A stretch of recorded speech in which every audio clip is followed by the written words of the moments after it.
Bueno, he dormido 4 horas, por lo tanto estamos a 13 de agosto del 2012.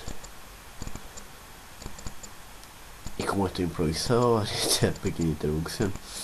Luego voy a empezar con Neto Sábato, el túnel.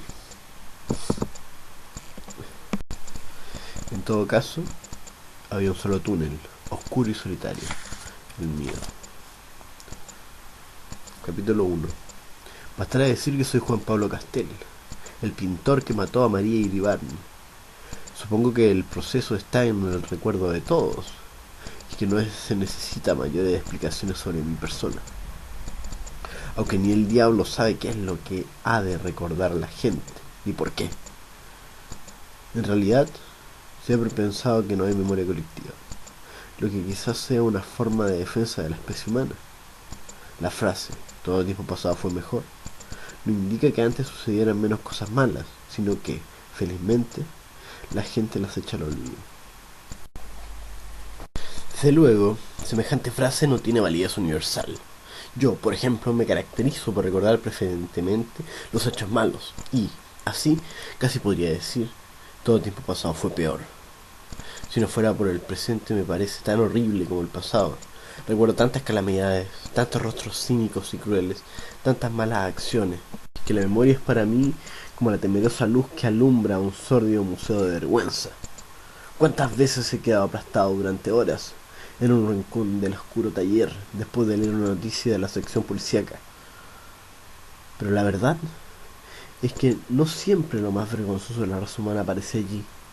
Hasta cierto punto los criminales son gente más limpia, más inocente, más inofensiva. Esta afirmación no la hago porque yo mismo haya matado a un ser humano. Es una honesta y profunda convicción. Un individuo pernicioso, pues se lo liquida y se acabó. Eso es lo que yo llamo una buena acción.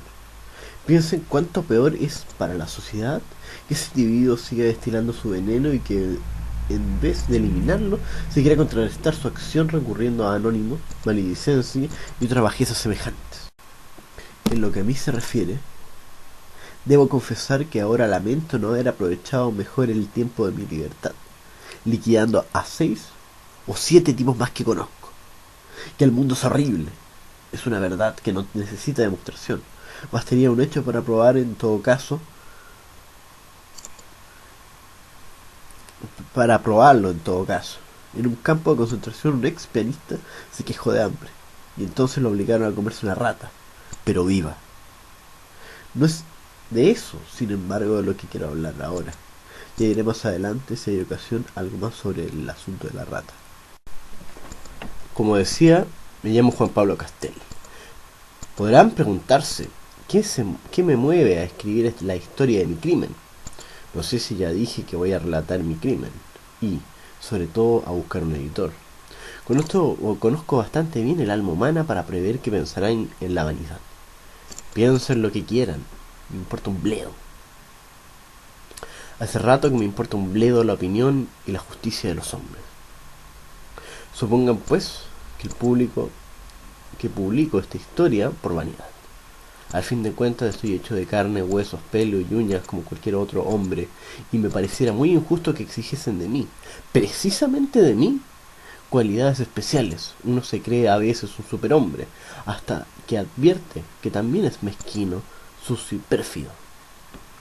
De la vanidad no digo nada. Creo que nadie está desprovisto de ella, de ese notable motor del progreso humano. Me hacen reír esos señores que salen con la modestia de Einstein o gente por el estilo. Respuesta: es fácil ser modesto cuando se es célebre. Quiero decir, parecer modesto, aun cuando se imagina que no existe en absoluto. Se la descubre de pronto en su forma más sutil, la vanidad de la modestia. ¿Cuántas veces tropezamos con esta clase de individuos? Hasta un hombre real o simbólico como Cristo pronunció palabras sugeridas a la vanidad o al menos a la soberbia. ¿Qué decir de Leon Bloy, que defendía de la acusación de soberbia, argumentando que se había pasado la vida sirviendo a individuos que no le llegaban a las rodillas? La vanidad se encuentra en todos los lugares más inesperados, al lado de la bondad, de la abnegación y de la generosidad. Cuando yo era chico y me desesperaba ante la idea de que mi madre debía morirse un día, con los años se llega a saber que la muerte no solo es soportable, sino hasta reconfortante. No imaginaba que mi madre pudiese tener defectos. Ahora que no existe, debo decir que fue tan buena como puede llegar a ser un ser humano. Pero recuerdo de sus últimos años, cuando yo era un hombre, como al comienzo me solía descubrir debajo de sus mejores acciones un sutilísimo ingrediente.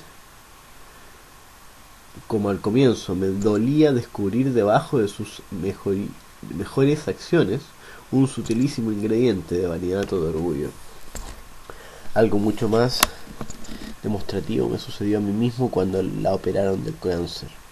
Para llegar a tiempo tuve que viajar 2 días enteros sin dormir. Cuando llegué al lado de su cama, su rostro de cadáver logró sonreírme levemente, con ternura, y un murmuro de las palabras para compadecerme. Ella se compadecía de mi cansancio, y yo sentí dentro de mí, oscuramente, el vanidoso orgullo de haber acudido tan pronto. Confieso este secreto para que vean hasta qué punto no me creo mejor que los demás. Sin embargo, no relato esta historia por vanidad.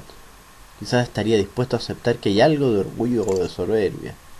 Pero, ¿por qué esa manía de querer encontrar explicación en todos los actos de la vida? Cuando comencé este relato estaba firmemente decidido a no dar explicaciones de ninguna especie. Tenía ganas de contar mi crimen. Y se acabó. Al que no le gustara, que no lo leyese.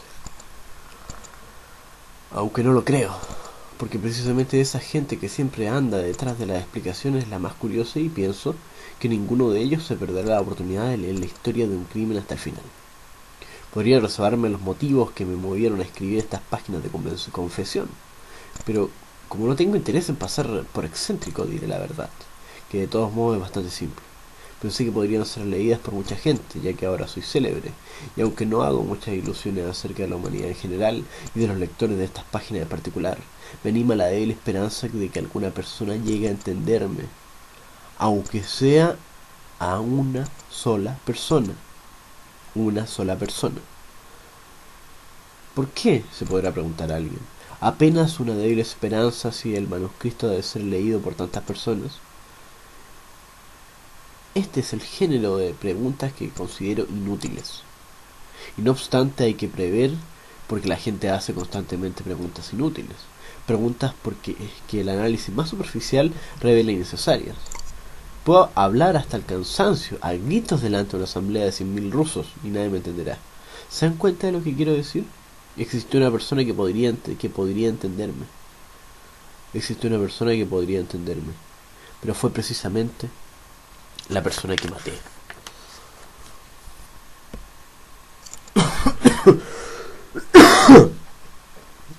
Capítulo 3. Todos saben que maté a María Iribarne Hunter, pero nadie sabe cómo la conocí, qué relación hubo exactamente entre nosotros, y cómo fui haciéndome a la idea de matarla. Trataré de relatar todo imparcialmente, porque aunque sufrí mucho por su culpa, no tengo la necia pretensión de ser perfecto. En el salón de primavera de 1946 presenté un cuadro llamado Maternidad. Era por el estilo de muchos de los otros anteriores, como dicen los críticos en su insoportable dialéctico. Era sólido y estaba bien arquitecturado. Tenía en fin los atributos que esos charlatanes encontraban siempre en mis telas, incluyendo cierta cosa profundamente intelectual. Pero arriba, a la izquierda, a través de la ventanilla, se veía una escena pequeña y remota, una playa solitaria y una mujer que miraba al mar. Era una mujer que miraba como esperando algo, quizá algún llamado apagado y distante. La escena sugería, en mi opinión, una soledad ansiosa y absoluta. Nadie se fijó en esta escena. Pasaban, la miraban, como por algo secundario, por encima, probablemente decorativo, con excepción de una sola persona. Nadie pareció comprender que esa escena constituía algo esencial. Fue el día de la inauguración. Una muchacha desconocida estuvo mucho tiempo delante de mi cuadro, sin dar importancia en apariencia a la gran mujer en primer plano, la mujer que miraba la mujer que miraba jugar al niño. En cambio miró fijamente la escena de la ventana, y mientras lo hacía tuve la seguridad de que estaba aislada del mundo entero. No vio ni oyó a la gente que pasaba o se detenía frente a mi tela. La observé todo el tiempo con ansiedad. Después desapareció en la multitud, mientras yo vacilaba entre un miedo invencible y un angustioso deseo de llamarla. ¿Miedo de qué? Quizá algo así como miedo a jugar todo el dinero en que se dispone en la vida a un solo número. Sin embargo, cuando desapareció me sentí irritado, infeliz, pensando que podría no verla nunca más, perdida entre millones de habitantes anónimos de Buenos Aires. Esa noche volví a casa nervioso, descontento, triste, hasta que se clausuró el salón. Fui todos los días y me colocaba suficientemente cerca para reconocer a las personas que se detenían frente a mi cuadro. Pero no volvió a aparecer. Durante los meses que siguieron solo pensé en ella, en la posibilidad de volver a verla, y en cierto modo solo pinté para ella. Fue como si la pequeña escena de la ventana empezara a crecer e invadir toda la tela y toda mi obra.